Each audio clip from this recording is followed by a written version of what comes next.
हाय, hello, नमस्कार. श्री स्वामी समर्थ. कशा आहात सगळेजण? मस्त आहात ना? मी संजीवनी स्वागत करते आपल्या चॅनलवर. तर मी आज बनवणार आहे पालकची भाजी किंवा गरगटं. त्यासाठी इथं पहिल्यांदा पालक छान असं साफ करून घेतला आणि स्वच्छ पाण्याने धुवून त्याला शिजवायला इथं ठेवलं. आणि दुसऱ्या साईडला इथं कुकरमध्ये शेंगदाणे आणि चवळी इथं छान कुकरला 3 ते 4 शिट्ट्या वगैरे करून घेतल्या. आणि तोपर्यंत इकडे पालक शिजेपर्यंत फोडणीची पण तयारी करून घेतली होती. फोडणीला इथं भरपूरसा लसूण घेतला होता, टोमॅटो घेतला होता आणि ओलं खोबरं छान असं सर्व बारीक करून घेतलं होतं.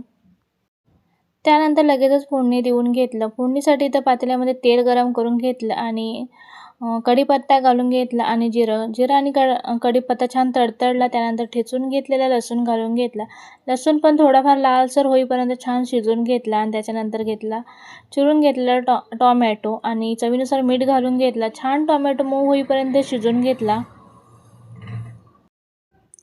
नंतर त्यामध्ये घातला रोजच्या वापरातला कांदा लसूण मसाला. कांदा लसूण मसाला 1 मिनिटभर छान तेलामध्ये परतून घेतला. त्यानंतर त्यामध्ये घातली हळद आणि छान मिक्स करून झाल्यानंतर खवून घेतलेलं ओलं खोबरं घालून घेतलं. ते पण 1 मिनिटभर छान तेलामध्ये परतून घेतलं. त्यानंतर थोडंसं पाणी घालून पुन्हा एकदा 1 मिनिटभर छान शिजवून घेतलं.